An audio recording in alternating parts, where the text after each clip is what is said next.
Welcome to Spacevidcast 402 for Friday, February 4th, 2011. Last week I said 2010.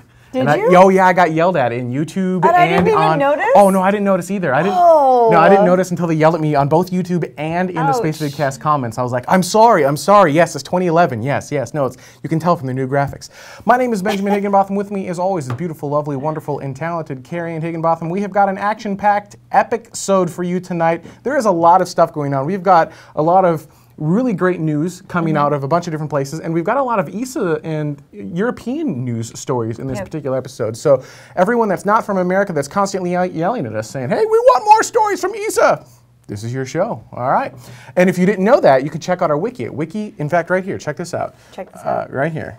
We got all the possible stories for the upcoming episode, like 2/3 of them. Look at this. All of this is right there. None of that is NASA. Check that out. Everything highlighted, that's all ESA type stuff. That's like a good third of the show. Yeah, no, it's a relatively international show. Awesome. Speaking of international, we've got the Yuri's Night Global Party coming up on April 12th. And joining us live via the Skype is Dr. Ryan, which is just fun to say. Dr. Ryan. Dr. Ryan. Doctor? Doctor. Doctor. Doctor. And he is the Ryan, what's your title? The executive producer, the global... Executive director. Executive director. I direct things, apparently. Awesome. So you guys are announcing something tonight that is Yuri's Night related. So what's going on? So, Yuri's Night would like to announce the Yuri's Night 2011 video contest. So we're going to be having an open source video contest. Last year, you may remember, or if you didn't know, we collected over 30 videos from around the space industry and people related to space. And that went over pretty well, and we collected some gems and great little tidbits of people's experiences and their favorite space moments. And so this year, we tried to go with more of a standard format. We started interviewing people, and then we realized, well, these are really long interviews, but wouldn't it be great if we gave them to the community and let them go out and clip together their own tributes, because this is the 50th anniversary of human spaceflight. So there's a lot of great ideas and great artists out there. So why try to, edit our own videos again, and let's open it up. So for this video contest, where the link will pop up, I'm sure, in the chat window, thanks to Jeffrey, one of our stars on the executive team. The contest is going to be having one larger prize. We're going to have some other prizes, but the big prize is $500, and that's going to be sponsored by Open Luna. So we're really excited about not only their new partnership with us, but now their sponsorship of the video contest. So we have 6 videos uploaded already. Those 6 videos include ESA. We were just talking about ESA. ESA's Director General, Jean-Jacques Dardenne. So he's the #1 guy in Europe, and he gave us the first interview, which was really exciting to do. And then following that, we also have the president of the International Space University, Mike Simpson, and we've got a couple astronauts in there. One of those astronauts is the CU Boulder professor, Joe Tanner, a good friend of mine. Another Boulderite that we've interviewed is Alan Stern from SWRI. And the 2 last guys, you guys might have heard their names. One guy's known as Bill or something, and he has some science show. I think some people call him Bill Nye, the science guy. Oh, that guy. Let's call him Bill. Bill. Yeah. Billy Bob. So that's going to be Bill. And then, of course, our 6th video that we've uploaded just recently with an interview thanks to NASA is astronaut Ron Guerin. So that's Astro Ron. He's our astronaut Yuri's ambassador this year, and he's going to be up on the space station during Yuri's Night. So hopefully there's going to be some cool activities coming from the crew, and some, of course, every year we try to get a recorded message from the crew, and Ron's already helped us to sort of set that up, and we're hoping to get a really cool message down from them. What else can I say? There's more stuff going on at Yuri's Night, of course. It's really exciting, and we hope that people register. We've got over 90 events registered around the world so far, and we're hoping to shatter last year's tally, which was 222 events. So we're trying to go for 1,000 events. If we have 1,000 events, then Spacevidcast will stay on for 24 hours straight, broadcasting the webcast. That's us. Wait, that's us. When did we And, agree to that? Oh no, we agreed to it live in the show. For those who don't know, so we just kind of assume that the Spacevidcasters know what Yuri's Night is because we've talked about it so much, and we did the global webcast last year. But maybe there are some new people to the show that have never heard of Yuri Gagarin and have no idea what this is all about. Could you describe for me what Yuri's Night is and why this year is so important? Well, that should have been the first thing I said, I guess. But oh well. So Yuri's Night is a global celebration of human spaceflight. So the first human in space was Yuri Gagarin on April 12th, 1961. Had to do a little think there for the date. And on April 12th, 1981 was the first shuttle flight. So a few brains behind this said, hey, that's a really cool space anniversary. Let's do something with that. And so George and Loretta Whitesides were the co-founders of an event called Yuri's Night, where they wanted people to come together to celebrate human spaceflight in different ways, artistic, engineering, just getting people around the world to kind of mix pocket protectors with raving people, and not raving lunatics, but you know what I mean. They're raving mad! It's all right. We're just an internet show. It's all good. We understand. Yeah. So the idea was to then, of course, celebrate behind this one pinnacle of human achievement. So April 12th every year for the last 10 years, this will be the 11th year or 10th anniversary, is going to be the focal point again. And our website's just yurisnight.net, which will pop up in the chat room by the powers of magic, I'm sure. Is going to be pretty exciting. This is the 50th anniversary of human spaceflight, so it gives us even more of a focus on the event, and hopefully with everyone's help we can spread the word and get lots of people to register for this event. And it's completely free to register. You don't need to buy anything or do anything. No. And you could host like a ginormous party like the NASA Ames Research Center is going to do. Or you could have even just a small party in your home with a bunch of friends gathered around, maybe a TV, some music playing. You could have the Yuri's Night global webcast going on in the background as we jump from continent to continent, showing the entire world celebrating 50 years of humans in space. How awesome is that? That's 50 amazing. years of humans in space. Look at how far we've come in such a short amount of time. Mm-hmm. Yeah, so like you mentioned, registration, there's a link that just popped up in the chat room, of course, for registering. And something you should know is also a link popped up for the shop. We have gear available, like the t-shirts, Yuri's Night t-shirts. And other cool swag. And one of the key items that we got special permission from Peanuts this year was to do a commemorative patch and sticker logo using our logo, the Yuri's Night logo, with Snoopy, or the astronaut Snoopy to be specific. And you might hear a train go by. Don't be alarmed. It's perfectly normal, and it was planned. The building might shake a little too with my feed. It's like, you got to watch out for that train. Okay, so anyway, so those patches, we have a very limited run. We can't even put the image of it online because it's a copyright with them. And we're going to include one in the first 50 event packs that we're selling online. So those are only available through there. And of course, we've reserved a couple for the global webcast so they can be handed out how you guys see fit as prizes. But yes, very limited edition, so it should be pretty exciting to get those out. Well, this is a really cool announcement. So we knew about Yuri's Night, but now you've got your video contest, which is at videocontest.yurisnight.net, and you can create a video. Recently, there was a video on YouTube. I don't know how many of you saw this. It was what NASA could do with inspiring people, and it was Carl Sagan's voice, and some really nice music and some really great shots of planet Earth and the solar system. It was a very inspiring and moving piece.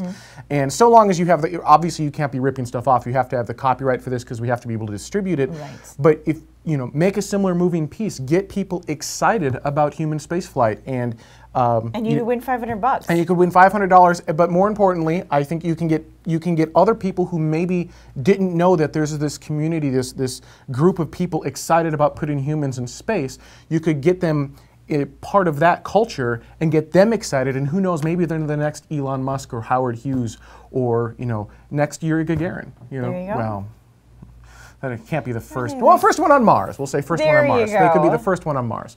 So really cool announcements, Ryan. Thank you very much. Oh, my pleasure. Thanks. So, speaking of Yuri's Night and that stuff coming up, we've also got the Space Up conference coming up almost a week from today, actually. Yeah. So we've got Space Up Houston and Space Up SD. I keep doing that. San Diego. San Diego. So in Houston, Texas, and San Diego, California, 2 Space Up conferences at the exact same time. We're going to link them together via Spacevidcast. Every pod of every room in both conferences will be streamed live on the website. But having said that, there's nothing like attending in person. Yeah. You can watch online, but you can't interact the same way that you can interact when you're there and you have the ability to write on the board and create your own sessions and actively participate. If you really want to, really go to one of these conferences, if you have to travel, no matter what, we recommend going to Houston. But if you're closer to California and that's easier for you to get to, and you just can't make it to Houston, go to San Diego. They're both fantastic. Although we do have some people who do live in California who are going to Houston. It's very confusing. That is confusing. But it's awesome. And All right, I think it's great. So Space Up Houston, this is the first time we've had a Space Up in Houston. Yeah. That's also kind of why we're pushing people towards Houston so they can kind of help see what it is and build it up and get that first one really going. And San Diego, this will be the second time we've ever had a Space Up in San Diego. And the first time we've ever had a Space Up repeat itself more than once. These are catching on like wildfire. Chris Radcliffe, the mastermind behind Space Up. We've got T-5 talks. It's going to be awesome. It's going to be a technical challenge to stream all 8 pods. Which is why you really should just go in person.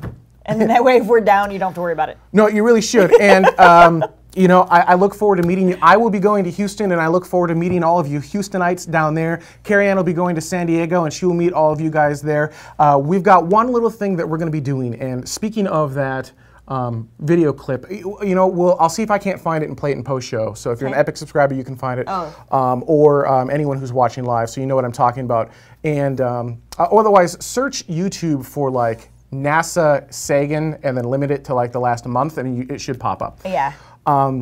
Yeah, those of you going to this different Space Ups, try and seek us out because we have a little special project. Did you want to talk about that? Yeah, I do. So what we're doing is we're going, when the open is actually done, we're going to be, much like last year, we had a voice that was talking about, the year 2010, it's a tipping point and all this fun jazz. This year we're going to change it every single week, and we're going to use you, the Spacevidcast community, to voice over and change it every week. We are developing inspirational little, quick little snippets that we'll have you read on camera. Yeah, we're not talking soliloquies here. We're talking just really 3-4 sentences tops. Really fast, and it's going to be of people who maybe are in the industry, but maybe aren't in the industry, but at the very least want humans to go to space. There you go. Saying this is what we can get from this, and we're going to air each one. It will act as a commercial for the show, and air each one prior to every show. So each and every show will have a different open. And it's a voiceover. It's a voice. Well, no, there will be a little video clip at the end.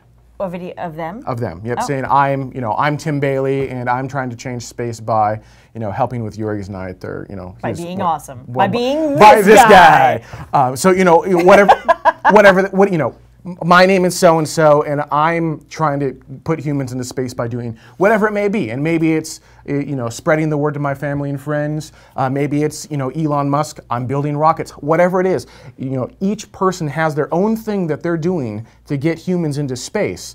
And we want your stories, we want your inspiration. We're going to be at Space Up and at STS-133 with the Tweet Up members recording you. We've got the scripts already laid out. You can create your own script, but when we're down there, come seek us out and we'll get you on camera so you can be part of Spacevidcast's Open. We need to develop 40 of these.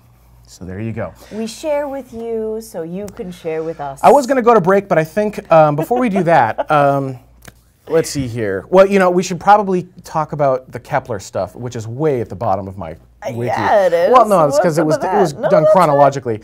So Kepler, this is the satellite spacecraft that went up and is looking for exoplanets. Yes. Has found exoplanets.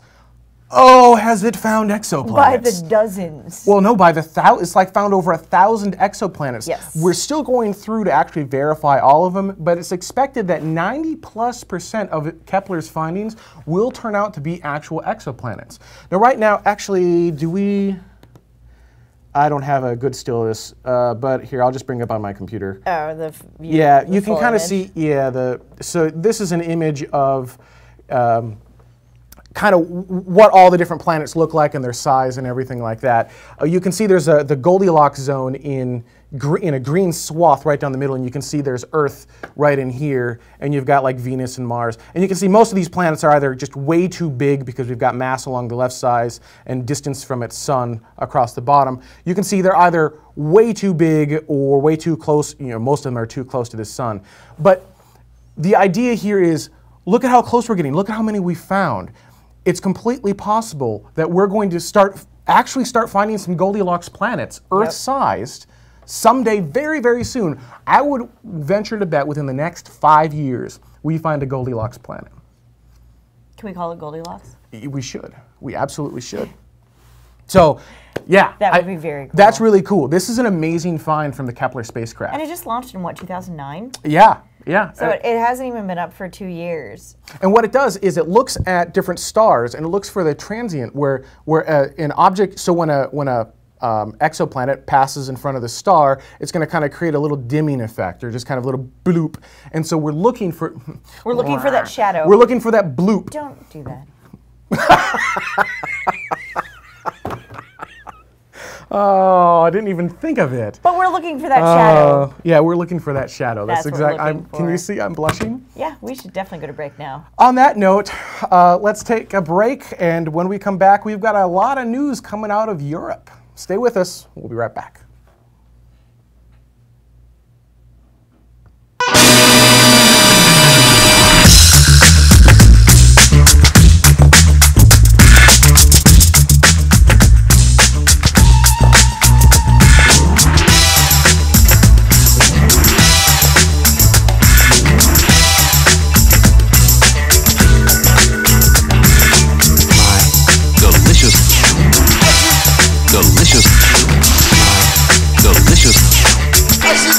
Delicious lake. Delicious. Delicious. Delicious. Delicious lake. Delicious. Delicious. Delicious. Delicious lake. Delicious. Delicious. Delicious. Delicious lake. This guy, and now that we're out of break, we should actually spank our other sponsors. Yep. We should thank our other sponsors. We've got Perforce Software, who sponsors. Actually, there's an ad thing you can run at the bottom instead of our names. Perforce Software that sponsors this show streaming in high definition for all of 2011. They're the ones who have given us the ability to, look at that, how awesome is that? Right, bam! They're the ones who have given us the ability to actually stream STS-133 not only in high definition, but also to mobile and standard definition devices all at the same time. And we're going to be doing that from the Kennedy Space Center. This one, or this one. Exactly. This one or this one. And we couldn't have done it without Perforce's sponsorship, so we thank them deeply for making that happen. Yeah. They're software geeks, right? They're the ones who do the code revisions, the behind-the-scenes code versioning software. And you can go to perforce.com and get a free copy. Not like a limited trial or anything else like that. 2 users for free. So as you're developing your Android app that maybe does something cool for space, it looks, for ISS sightings or something. As you're developing your iPhone app or even your web app, we've installed it on our web servers, and we're using it for code management for Spacevidcast. So we use it. Other large government agencies use it as well. So it scales from small shops where we just use the 2 license version because that's all we need, all the way up to thousands and thousands of people who need to manage a code base. It scales all the way up to that and everything in between. So big, huge thank you to Perforce. And we've been talking about Space Up in here, conveniently. This was timed out perfectly. It wasn't even planned because this is a rotating banner ad at the bottom. Telestream Software. They run quite a bit of the stuff on the show. They have given us some licenses for Wirecast, which is the streaming software we use to stream live, and they've given us enough licenses to stream every single pod in real time and high quality. It won't be high def, just simply not because of telestream, but because there's not enough bandwidth. But we'll have a fantastic quality stream because of telestream. And it's not just Wirecast that we use, and we do use it on the show. We use it for the archive recording, for the live streaming, all that fun jazz. But there's also, you can kind of see in these teeny tiny boxes. So I think that one's Episode. We use Episode to compress the show, and we've used it since the beginning, well before they were a sponsor. It's just great software that we have used, and it works extremely well. We love them. Great products from Telestream. So thank you, both of you guys. Speaking of awesome people, is the group who does the Mission Control Mondays, right? Yeah. They're nerds. It's awesome. Nerds. I mean, yeah. Come on, right? I mean, if you're going to support any company, you know, they get it. So that's my. There you go. ESA gets a budget boost of $5.43 billion. There's billion with a B, like which is Benny. Like with Benny, which is a good thing. So we're seeing a budget increase with NASA, with ESA, and with Roscosmos, I believe. Yeah. Let me go back. You speak about ESA for a second. I'll look up Roscosmos. ESA's budget.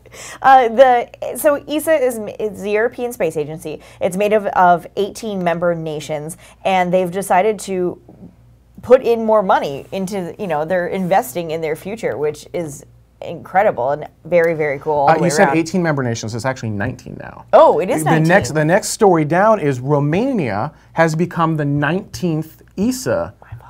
Well, no, because it was, at the time of that story, it was 18 member. Yes, so 19 member. Are they the ones who just threw in all the extra cash? It could be. Now we know that it costs approximately $5.43 billion to become a member of ESA. That's the buy-in for ESA. Spacevidcast is going to invest in ESA next year. All right.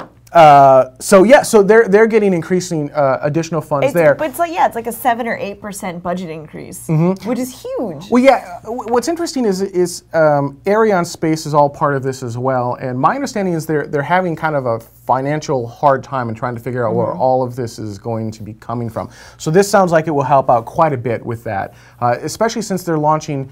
Not only are they putting a Soyuz launch pad in French Guiana. I was like, in Russia. No. No. In French Guiana, they're also developing the new Vega spacecraft as well. Actually, you know what? We have got a video about that. Oh, we do? And so it's in traditional space style, where it's really cool stuff done in a monochromatic voice. But it's still a really good video, and I think it's worth watching it all the way through. I like monochromatic. Monotone. Monochromatic. There's no color in the voice. No color in the voice. I'm gonna stick with that. Okay, it's still wrong. Well, I'm gonna pretend like it's Are we right. rolling the video? Here's the video. At first sight, it looks like a newer version of Russia's Baikonur Cosmodrome. But the characteristic lightning conductors and lush rainforest give away the fact that this is in fact Europe's spaceport in French Guiana, where a brand new launch pad has been developed for the Russian Soyuz rocket. Later this year, an updated Soyuz will make its inaugural flight from the facility, a truly historical event, as this rocket has never been launched outside Russia before. The launch base now is quite completed. Now on the back side you see the mobile gantry. Mobile gantry now is almost completed. The launcher is already assembled in the assembling building. And now we are just waiting to transfer the launch pad to Arianespace to perform the operational qualification and the first campaign. After more than 50 years of service, the legendary Soyuz, which carried both Sputnik and Yuri Gagarin into orbit, will add a medium-class launcher to Europe's fleet of space vehicles operated by Arianespace. This marks a milestone in cooperation between the Russian and European space industries. The most recent version of the launcher is called Soyuz 2 and will be able to carry 3 tons into geostationary transfer orbit from French Guiana, compared to 1.7 tons from Kazakhstan. This is because Europe's launch site is nearer to the equator, where the Earth rotates fastest, giving the rocket more velocity at liftoff. Traditionally, Soyuz launchers are mated to their payloads whilst in a horizontal position. The whole assembly is then raised upright for launch. However, at Guyana Space Center, a specialized mobile gantry has been built, allowing cargo to be added whilst the spacecraft is already in a vertical position. The mobile gantry was decided in May 2004 to give to Arianespace the opportunity to assemble the payload on the launcher the same way on Ariane, Vega and Soyuz. It gives also the access to the launcher to all the interface, mechanical one, fluidic one, electrical one. Then that is the main reason for this mobile gantry on the launch pad. But Soyuz is not the only new addition to Europe's spaceport. At the site of the early Ariane launches, a new facility has been built to accommodate Vega. This European launcher has been developed to carry small satellites into orbit, and its construction is almost complete. Concerning the launch pad, everything is ready. Concerning the launcher is finalized. We have the first stage already manufactured here in Guyana. The second and third stage are in Europe, ready to be sent in Guyana. Funded by 7 of ESA's 18 member states, Vega has been produced in response to the demand for smaller satellites, particularly for science and Earth observation missions. It will be able to carry a payload of 1.5 tons into orbit and, unlike most small launchers, can deploy multiple satellites. This mock-up of Vega's first stage was built for the initial testing phase, after which assembly of the actual launcher can begin.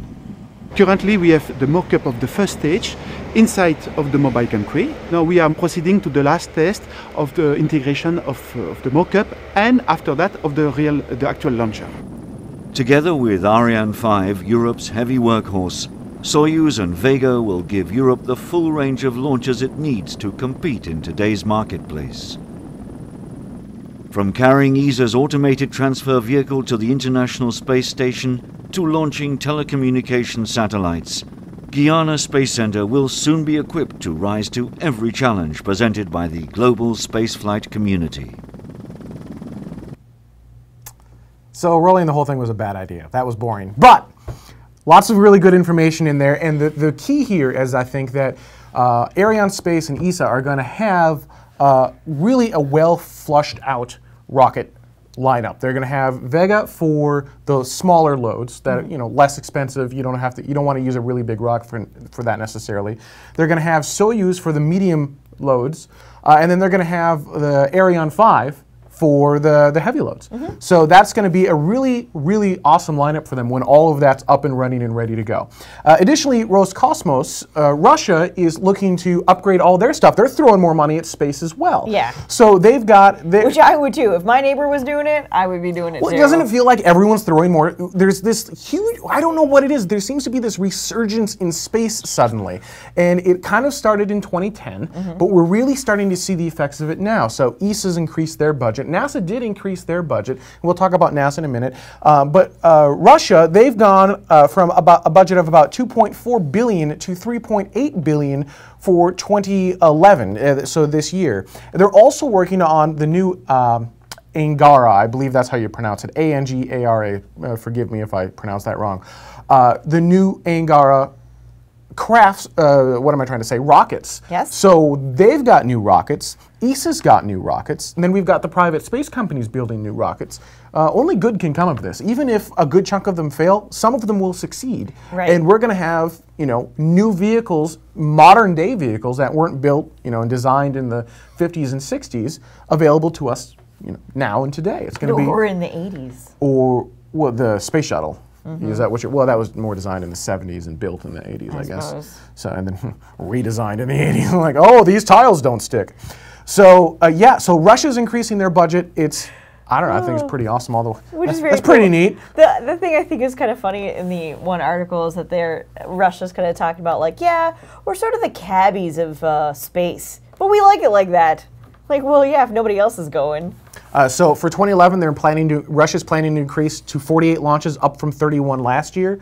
That's huge. Yeah, I mean, that's a lot. What do you think was up from 30, up from a few the year prior? right? I don't know. Oh, I'm sorry. No, my fault. The 31 launches from Russia accounted for 41% of the world's total. Yeah, and you know, when That's the what I space shuttle meant. retires, if the COTS programs aren't ready to go, well, if we don't have a private company such as SpaceX or Orbital capable of sending humans to the International Space Station, then we will have no choice but to buy tickets on something like. Well, actually, that's not entirely true. Let's jump to the NASA story. You know, Kath, could you pull up the IRC chat room for a minute? I would like to ask these guys a question. Uh-oh. Now you're in trouble. Yep. The Space Shuttle is supposed to be retiring this year, 2011. It was supposed to be retiring last year in Yep. 2010. What I'd like to know, chat room, is what year do you think it will actually retire? I already said 2012 personally. Yep, she said 2012. I'm not going to do anything yet. So, chat room, what year do you think the Space Shuttle will actually retire? Oh. It's 2011, 2012, 2011, 2012, 2011. YouTuber says never. Yeah, some of them have read the Wikipedia article. Says 2013 April. That's very specific. So clearly some of them... somebody says they already have retired the Space Shuttle. What? I kind of have. So there are plans. Now, this doesn't mean anything official. No. This is just people talking. Hell, we can't even get 135 in the air. There are plans of keeping Space Shuttle Endeavour around until 2017 in a flight-ready status. The idea, this is an MSNBC article, this is actually the first I've heard of it.